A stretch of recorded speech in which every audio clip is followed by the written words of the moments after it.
Assalamualaikum warahmatullahi wabarakatuh. Perkenalkan, nama saya Irfan Maulana dari SMAN 1 Gambut. Saya ingin menampilkan model pembelajaran PJBL atau model pembelajaran yang berbasis proyek. Selamat menyaksikan.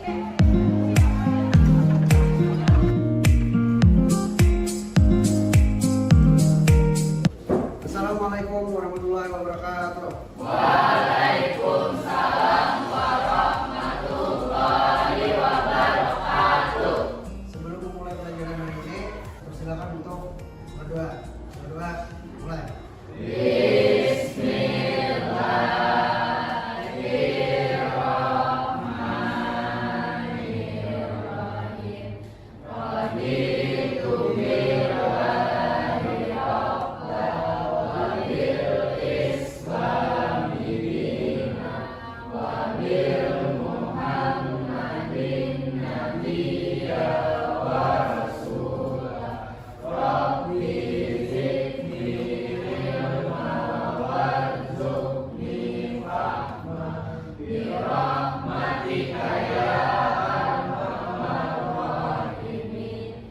Walhamdulillahi rabbil alamin. Terima kasih. Untuk hari ini ada yang tidak hadir? Ada Siapa? Mary. Sama? Dua orang. Sebelum memulai pelajaran hari ini, apa yang kalian pikirkan kalau melihat gambar yang ada di depan ini? Belanda. Ada lagi? Yose. VOC. Ada Kerja lagi? paksa. Apa? Kerja paksa. Kerja paksa. Barat. Penjajahan. Tujuan dan motivasi pembelajaran serta manfaat mempelajari materi perkembangan penjajahan bangsa-bangsa Eropa di Indonesia.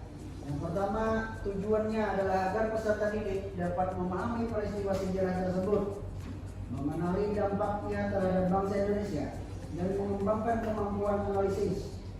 Mempelajari materi ini juga membantu peserta didik memahami perubahan sosial, ekonomi, politik, dan budaya yang terjadi pada masa perkembangan penjajahan bangsa-bangsa Eropa di Indonesia. Adapun manfaat untuk mempelajari perkembangan penjajahan bangsa-bangsa Eropa di Indonesia, yang pertama adalah memahami sejarah Indonesia, mengembangkan pemahaman tentang perubahan sosial, mengenali dampak kolonialisme dan imperialisme, mengembangkan kemampuan analisis, serta memahami identitas bangsa Indonesia, termasuk bagaimana sejarah tersebut membentuk identitas kita sebagai bangsa. Hari ini kita menggunakan metode pembelajaran Project Based Learning atau PJBL. Metode pembelajaran Project Based Learning atau PJBL adalah sebuah metode pembelajaran yang menggunakan proyek atau kegiatan sebagai media.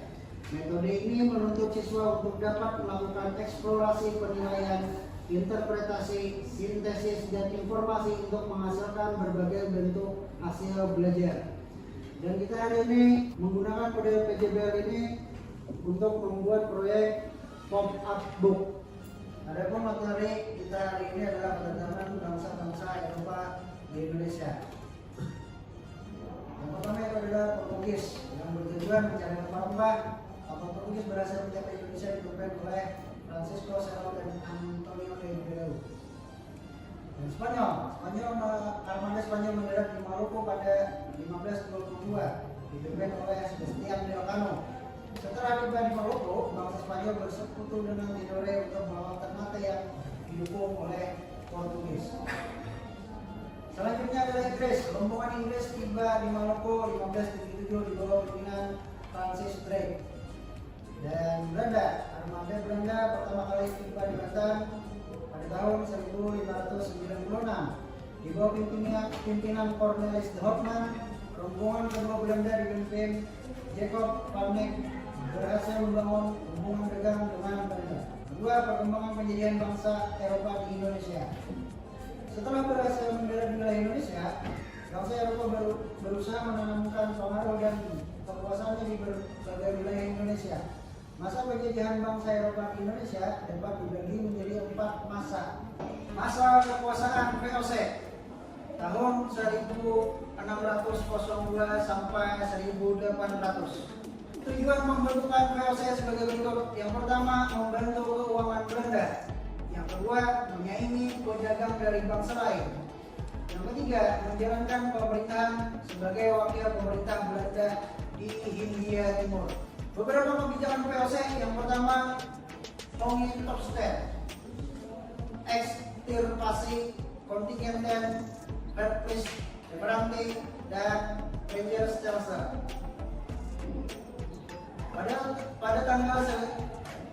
Pada tanggal 31 Desember 1399, pemerintah Belanda resmi membubarkan VOC. Faktor penyebab kemunduran VOC, yang pertama, korupsi, feodalisme, ketidakcakapan pegawai, dan terlilit utang. Masa pemerintahan Republik Batak dari tahun 1800 sampai 1811. Masa pemerintahan Herman William Dendels. Masa pemerintahan Inggris. Setelah berhasil mengalahkan Belanda pada tahun 1811, Gubernur Jenderal KIC wilayah Asia yang berkedudukan di Calcutta, India, Lord Minto, menunjuk Thomas Stamford Raffles sebagai Letnan Gubernur untuk menjalankan pemerintahan di Indonesia. Dan itu adalah orangnya. Saat menduduki Indonesia, Raffles berusaha menghapus feodalisme dengan mengangkat penguasa lokal sebagai pegawai pemerintah. Salah satu kebijakan Raffles dalam bidang ekonomi adalah menerapkan sistem sewa tanah untuk menggantikan sistem penyerahan wajib. Warisan Raffles yang dapat kita temui pada masa kini adalah buku History of Java dan Kebun Raya Bogor yang dirilis oleh istri Raffles yang bernama Olivia Lien. Masa pemerintahan kolonial Belanda tahun 1816 sampai 1942.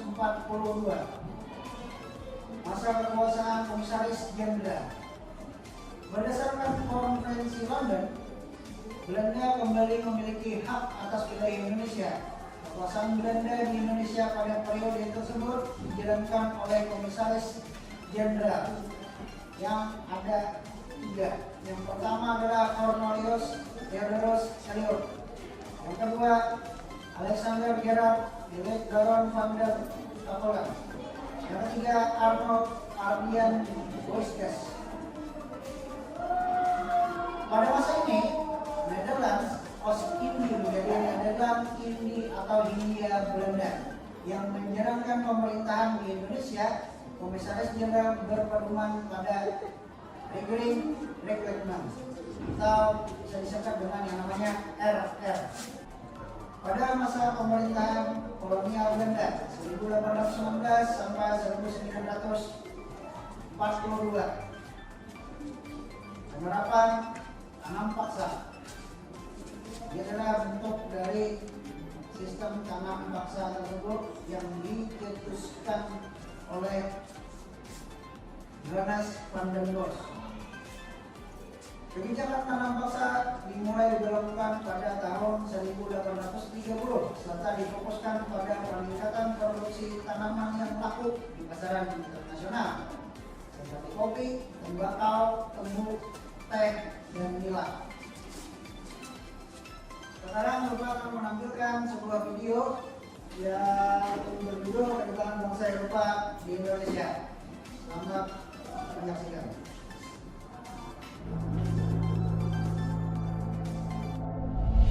Tiap kali kita dengar kata penjajah, yang ada di bayangan kita pasti sosok berkulit putih, berhidung mancung, dan berkumis tebal. Ya, itu karena 5 dari 6 diantaranya berasal dari benua Eropa.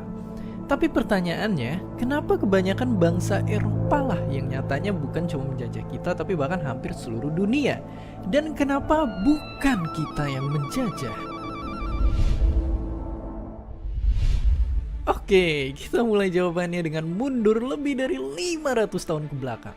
Jadi ceritanya semua hidup tenang. Bangsa Eropa dan Asia duduk berdampingan. Pasokan rempah yang dikirim pedagang lewat jalur sutra pun lancar jaya. Tapi itu semua berubah ketika negara api, maksudnya Kekaisaran Ottoman, berhasil nguasain Konstantinopel. Akibatnya, jalur perdagangan ditutup dan bikin Portugis, Belanda, dan kawan-kawan Eropanya pun gelagapan karena kehilangan pasokan rempah-rempah yang mereka cintai. Dan karena nggak bisa hidup tanpa rempah-rempah, mereka pun mulai nyebar mencari di mana benda setara emas itu berada. Era kolonialisme dimulai, dan sisanya adalah sejarah. Tapi itu nggak menjawab pertanyaan. Kenapa bangsa Eropa? Kenapa bukan bangsa lainnya? Dan bukan cuma ngejajah Nusantara, tapi mereka juga pernah nguasain hampir satu dunia. Lihat aja dari ratusan negara di dunia, cuma ada 5 negara yang gak pernah didudukin, dikuasain atau dipengaruhin sama orang benua biru. Gila banget. Nah, kalau disimpulin, ternyata dari banyak faktor lainnya bisa dibilang ada satu dugaan penyebab besarnya, yaitu adalah faktor geografis. Ya, menurut orang ini, dataran Eropa bisa dibilang jadi tanah yang beruntung berkat sumber pertanian dan peternakan yang melimpah, yang bikin mereka beralih dari zaman berburu dan meramu menjadi bercocok tanam dan beternak.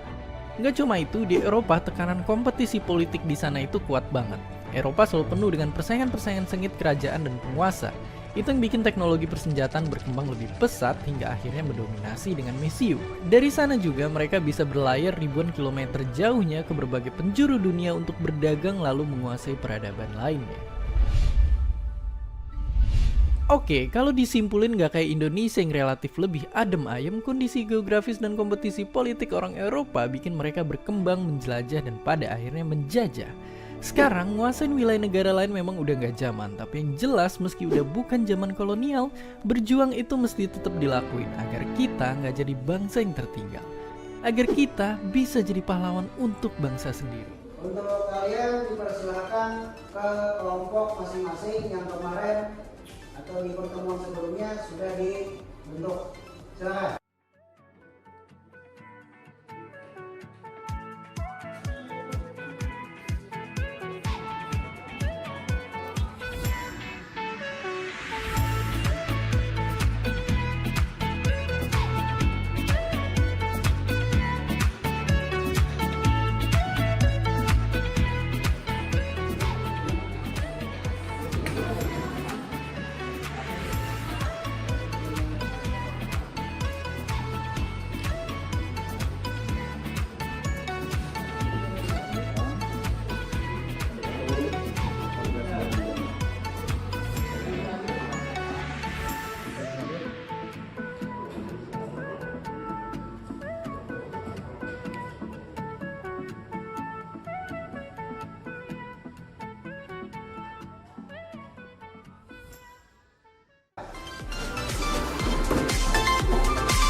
mempersiapkan bahan-bahan untuk pembuatan pop up book?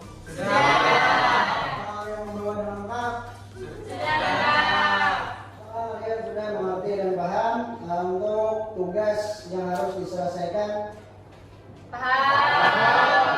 Oke, apakah sudah dimengerti apa yang dijelaskan pada minggu kemarin? Sebelum mengerjakan tugas yang untuk selanjutnya, di LKPD sebelumnya itu sudah dijelaskan bahwa kita akan membuat yang namanya pop-up book, dan dari LKPD tersebut kalian bisa menuangkan hasilnya ke dalam pop-up book itu. Apa kalian mengerti? Mengerti. Sebelum pembuatan pop-up book, Bapak akan membagikan link atau barcode untuk kalian menambah literasi atau menambah pengetahuan kalian tentang materi yang akan kalian buat. Dan di sini Bapak juga mempersilahkan kalian untuk men-scan yang ada di papan tulis atau di kertas yang Bapak bagikan.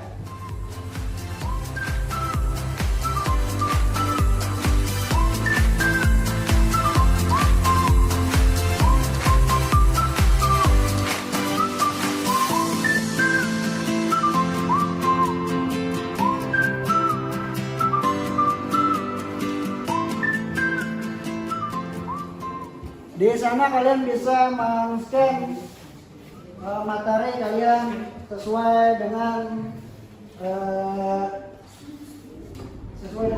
materi kalian yang kalian bikin. Bisa dimengerti? Bisa. Silakan mengerjakan atau membuat pop-up book tersebut mulai dari sekarang.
Assalamualaikum warahmatullahi wabarakatuh.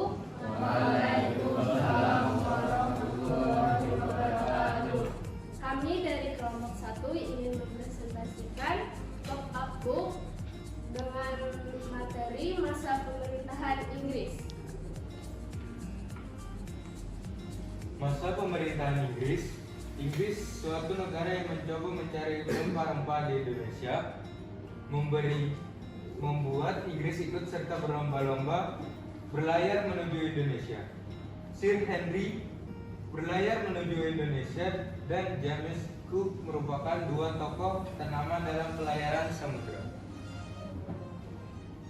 Yang dilakukan Inggris, Henry Medlion mendapatkan rempah-rempah seperti lada dan cengkeh di Banten, Tidore, Ternate, dan Ambon. Adapun pelayaran tersebut dilakukan pada tahun 1604, sedangkan James Cook memulai pelayarannya dari arah Australia. Hingga akhirnya pada tahun 1770 sampailah ia di Batavia. Masa pemerintahan Inggris setelah berhasil menguasai Indonesia pada tahun 1811, pimpinan Inggris yang berada di India yaitu Lord Minto memerintahkan Thomas Stamford Raffles untuk menguasai Pulau Jawa. Banyak kebijakan yang dibuat oleh Raffles, misalnya pada bidang pemerintahan Raffles membagi pulau Jawa dalam 16 wilayah dan melarang adanya kerja paksa sekaligus perbudakan. Sedangkan pada bidang ekonomi, Raffles mewajibkan para petani untuk membayar pajak atas pemakaian tanah land rights. Kemudian pada bidang ilmu pengetahuan, Raffles berupaya dalam mendirikan Kebun Raya Bogor. Selain itu, ia juga menulis buku yang berjudul History of Java, serta menemukan bunga endemik di Indonesia yaitu Rafflesia amoli. Namun pada tahun 1816 pemerintahan Raffles berakhir sehingga Inggris menyerahkan kembali pemerintahan atas Indonesia ke tangan Belanda. Pemungutan pajak pada mulanya secara perorangan, namun karena petugas tidak cukup akhirnya dipungut per desa. Pajak dibayarkan kepada kolektor yang dibantu kepala desa tanpa melalui bupati. Bidang hukum, sistem peradilan yang ditetapkan Raffles lebih baik daripada yang dilaksanakan oleh Daendels. Apabila Daendels berorientasi pada warna kulit atau ras, Raffles lebih berorientasi pada besar kecilnya kesalahan. Menurut Raffles, pengadilan merupakan benteng untuk memperoleh keadilan. Bidang sosial, penghapusan kerja rodi atau kerja paksa. Yang kedua, penghapusan perbudakan, tetapi dalam praktiknya beliau melanggar undang-undangnya sendiri dengan melakukan kegiatan sejenis perbudakan. Hal ini terbukti dengan pengiriman kuli-kuli dari Jawa ke Banjarmasin untuk membantu perusahaan temannya Alexander Herr yang sedang mengalami kekurangan tenaga kerja. Yang ketiga, peniadaan pienbang atau disakiti, yaitu hukuman yang sangat kejam dengan melawan harimau. Bidang ilmu pengetahuan, masa pemerintahan Raffles di Indonesia memberikan banyak peninggalan yang berguna bagi ilmu pengetahuan, antara lain sebagai berikut.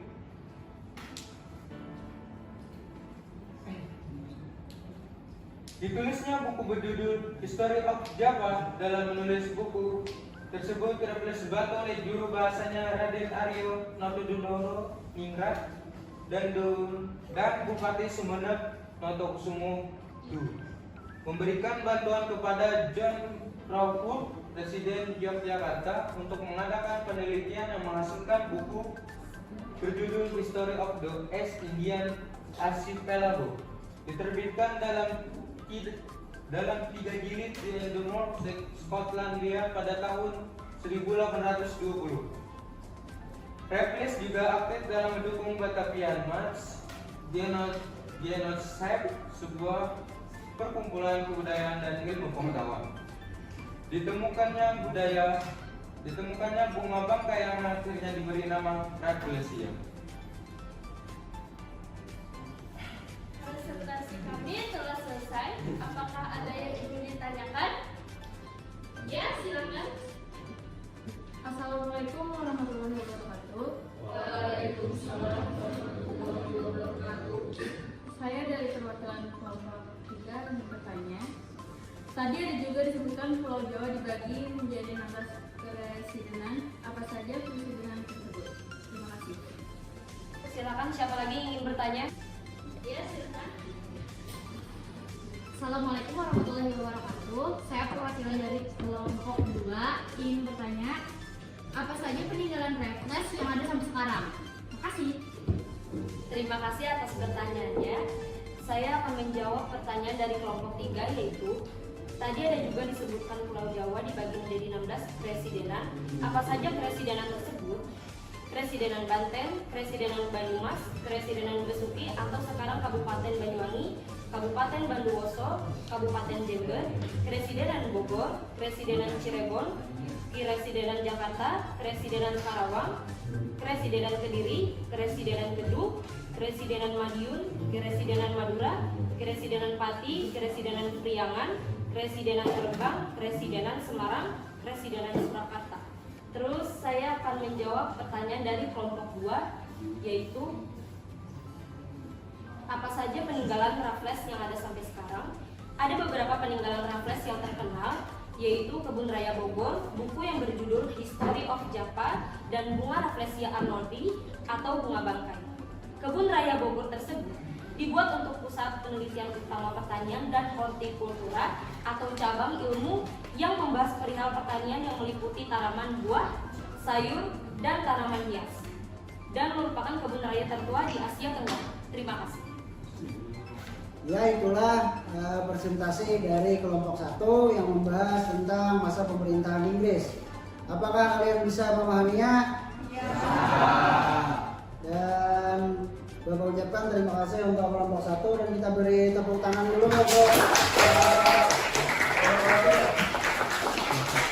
ya, dipersilakan kelompok 1 untuk kembali ke tempatnya masing-masing. Silakan.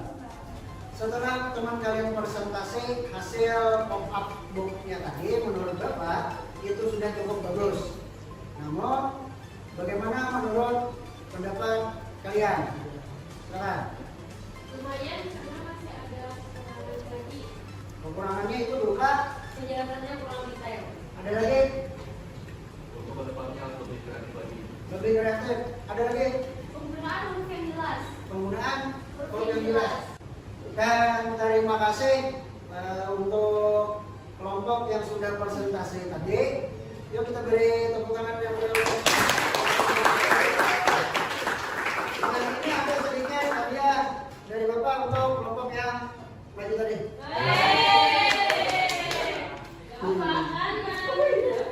Selanjutnya kalian dipersilakan untuk kembali ke tempat duduk masing-masing. Silakan.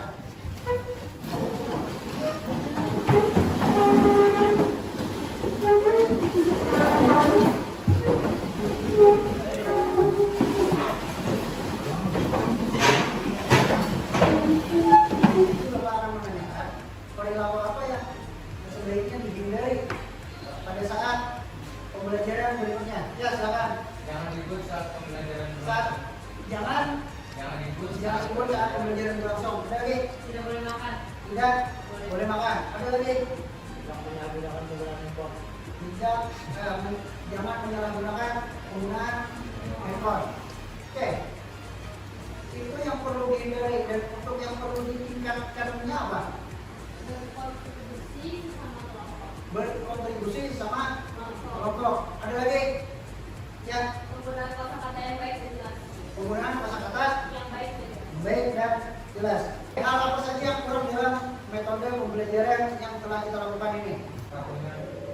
Waktu dan persiapan hal. Pembelajarannya kaku dan persiapan yang lama. Oke, nanti kemungkinan untuk selanjutnya kita akan membuatnya lebih mudah dan lebih kreatif lah. Lagi. Untuk pertemuan selanjutnya, harap bersiap-siap untuk kelompok 2, 3, dan 4. Apakah sudah siap? Setelah ini Bapak akan mengirimkan link soal ke kalian dan itu dijawab masing-masing dan dikumpulkan hari ini. Itu kirim saja langsung di link tersebut. Ini Bapak mengirimkan linknya. Ya, silakan.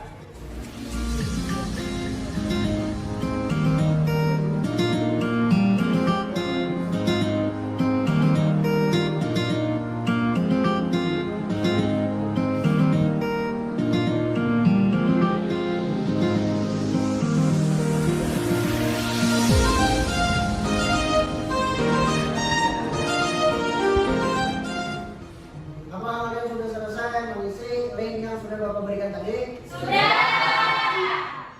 Kalau sudah selesai, dan sebelum mengakhiri pembelajaran hari ini, marilah kita berdoa agar pembelajaran hari ini dan apa yang kita dapat hari ini bermanfaat untuk kedepannya. Amin. Berdoa, mulai.